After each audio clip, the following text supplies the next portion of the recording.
ये डिस्क्लेमर फिर बात करेंगे यस बैंक की। नमस्कार भाई लोग, कैसे हैं आप लोग। तो आज के इस वीडियो में एक बार फिर से मैं आपका बहुत ही ज़्यादा स्वागत करता हूँ आपके ही अपने चैनल टेक्निकल ट्रेडर में।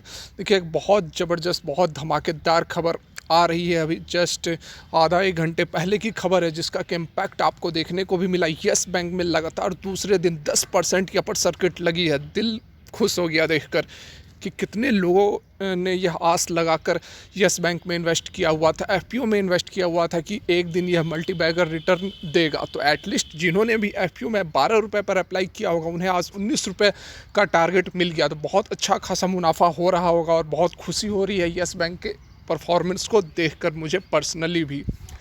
देखिए, बात करेंगे, सारा कुछ समझने की कोशिश करेंगे, आगे क्या चाल रह सकती है यह भी समझेंगे। तो उससे पहले एक रिक्वेस्ट करूंगा कि यदि वीडियो अच्छी लगे तो लाइक करके हमें भी इनकरेज करें, ताकि और भी ज़बरदस्त खबर आप लोग के लिए ला सके। तो चलिए सीधे चलते हैं खबर पर। तो यहाँ पर देख सकते हैं आप, खबर आप सभी के सामने है। Yes Bank jumps 9% on Brickwork rating upgrade, here's what the rating agency said. यहाँ देखिए, ब्रिक वर्क ने इसकी रेटिंग्स को बढ़ा दिया है, जिसका कि इम्पैक्ट आपको देखने को मिला। और केवल यही एक खबर नहीं है, खबर बहुत सारी है। यदि मैं गिनाने लगूँ तो वीडियो काफ़ी लंबी हो जाएगी। तो इसीलिए अभी जो बात कही गई है ब्रिक वर्क के तरफ से, और भी बहुत ही इंपॉर्टेंट बात कही गई है, बहुत अच्छे भी बात कहे गए हैं। कुछ चिंता के भी पॉइंट्स ज़रूर बताए हैं, लेकिन उससे बहुत ज़्यादा पैनिक करने की ज़रूरत नहीं है, क्योंकि आप सभी जान रहे हैं कि यस बैंक किस तरह लड़खड़ाते हुए खड़ा हुआ है। तो वैसी बात नहीं है कि सारे के सारे पॉइंट्स आपको पॉजिटिव ही है, लेकिन ज़बरदस्त पॉइंट्स हैं। जो भी बात कही गई है, बहुत अच्छी बात कही गई है। एक दो पॉइंट्स हैं जो कि धीरे धीरे बैंक अपने आप को इम्प्रूव कर रही है और सारे पॉइंट्स को क्लियर भी कर लेगी। तो यहाँ पर आप देख सकते हैं, सब जो टियर 1 का सब ऑर्डिनेटेड परपेचुअल बॉन्ड्स हैं, उसकी रेटिंग्स को बढ़ा दिया है। BRR BB प्लस कर दिया है। और पहले यह था BRR DD, मतलब कि डिफ़ॉल्ट, या फिर जो कि डिफ़ॉल्ट हो सकता है, मतलब कि जो कंगाल हो सकता है। पहले इस तरह की रेटिंग्स थी, डिफ़ॉल्टर वाली रेटिंग्स थी, लेकिन अभी इसे BRR BB प्लस मतलब कि स्टेबल रेटिंग दी गई है। और इसके पीछे का जो फैक्टर्स बताया गया है, वह बताया गया है कि improvement in capitalization ratio of the bank, उसके साथ में जो शेयर होल्डर्स का बेस है वह काफ़ी स्ट्रॉन्ग है, और जो बोर्ड के मेंबर्स है काफ़ी एक्सपीरियंसफुल है। जो एसबीआई की ज़्यादातर इसमें जो टॉप मैनेजमेंट है, एसबीआई ही लीड कर रही है। तो जो पैनल्स है वह काफ़ी एक्सपीरियंस्ड हैं, यह भी एक काफ़ी इंपॉर्टेंट फैक्टर है जो ब्रिक वर्क ने रेटिंग बढ़ाई है। इन सारे फैक्टर्स को देखकर बढ़ाया गया है।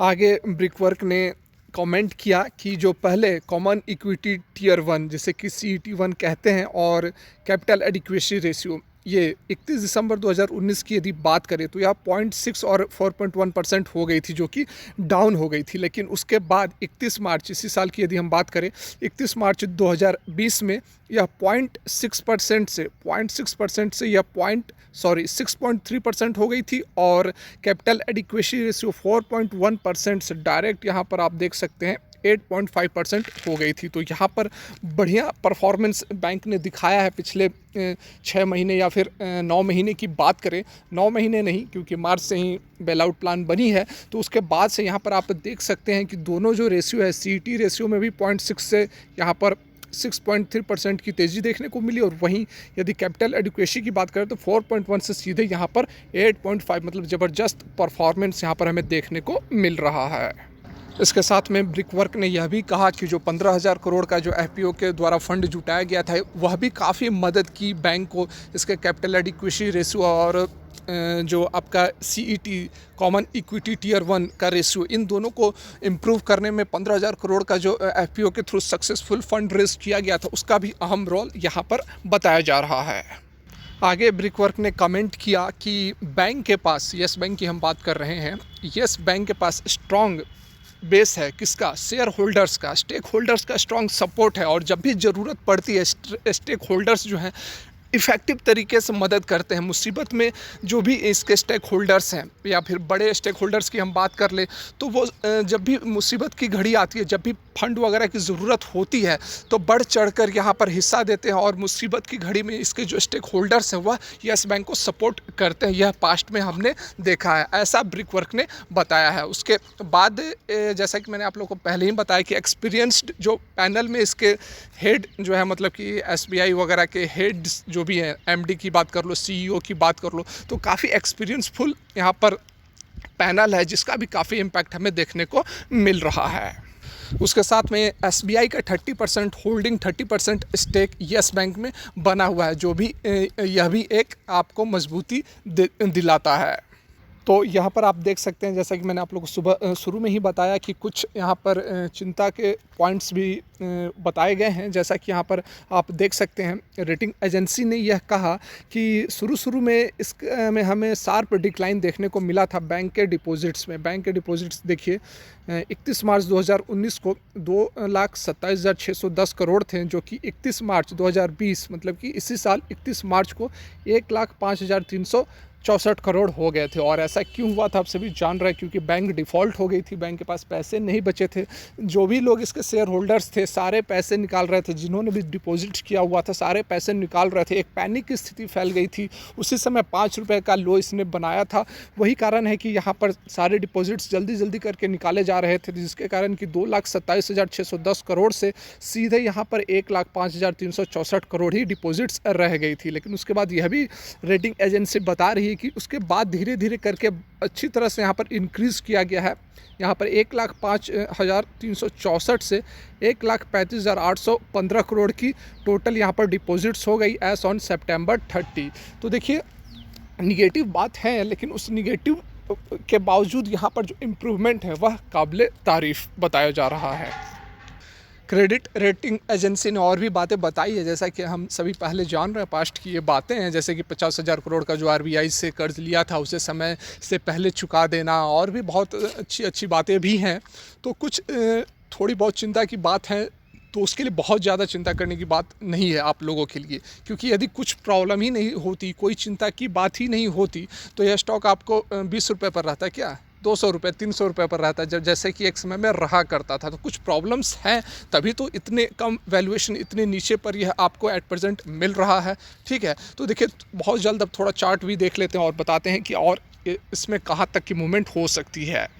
तो देखिए यहाँ पर आप देख सकते हैं वनडे की चार्ट है, 18.90 पर एट प्रेजेंट ट्रेड कर रही है। अपर सर्किट लगी थी कुछ देर तक, फिर यहाँ पर देख सकते हैं कितनी देर अपर सर्किट लगी थी, फिर कुछ प्रॉफिट बुकिंग हो रही है, तो हल्की यहाँ पर सर्किट ब्रेक भी हुई है। देखिए यदि हम लॉन्ग टर्म की बात करें, बहुत लॉन्ग टर्म 5-10 साल की बात नहीं कर रहे हैं, अभी कुछ महीने की ही बात कर रहे हैं कि किस तरह का टारगेट हमें देखने को मिल सकता है।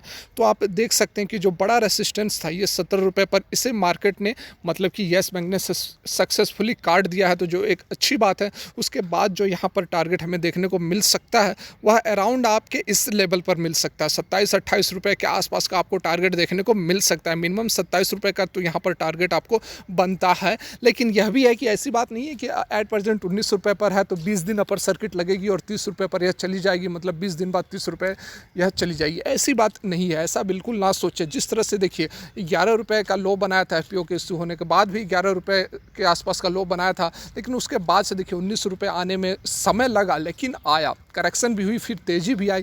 तो हल्की फुल्की यहाँ पर आपको समय भी लग सकता है, धीरे धीरे करके आपको यह टारगेट देते रहेगा। बहुत ऐसी नहीं है कि आपको अचानक से यह 30 रुपये 35 रुपये 40 रुपये चली जाएगी। थोड़ी करेक्शन होगी, थोड़ी तेज़ी आएगी, फिर थोड़ी करेक्शन होगी, थोड़ी और तेज़ी आएगी, इस तरह करके आप बने रहे। और मेरा तो सजेशन है कि अब आप लॉन्ग टर्म के लिए इसमें जो भी है आपका 50,000 60,000 1 लाख मतलब अपने पोर्टफोलियो के हिसाब से लगाकर छोड़ दे। फिक्स डिपॉजिट जैसे कि बैंक में डालते हैं अपने बच्चों के लिए 5 साल 10 साल के लिए डाल के छोड़ दे। बहुत बड़ी क्वांटिटी नहीं है, मैं अभी आपको बता रहा हूं, क्योंकि जो स्टॉक है ठीक है, बहुत अच्छी खबरें आ रही हैं, लेकिन बिल्कुल सेफ़ अभी नहीं हुआ है। तो अभी ऐसी बात ऐसी कोई बहुत निगेटिव बात नहीं है, लेकिन एट प्रेजेंट यह थोड़ा पैनी स्टॉक बना हुआ है। और जैसे कि आप सभी जान रहे हैं मार्च से यह बेल आउट प्लान इसका बना है, तो अभी बहुत ज़्यादा आप जैसे कि फुल लेंथ का जो स्टॉक है, मतलब कि जो बहुत बड़े स्टॉक्स हैं जैसे रिलायंस हो गया, टीसीएस हो गया, या फिर और भी बड़े बड़े, उसके कंपैरिजन आप येस बैंक से नहीं कर सकते हैं। तो इसीलिए मैं बोल रहा हूं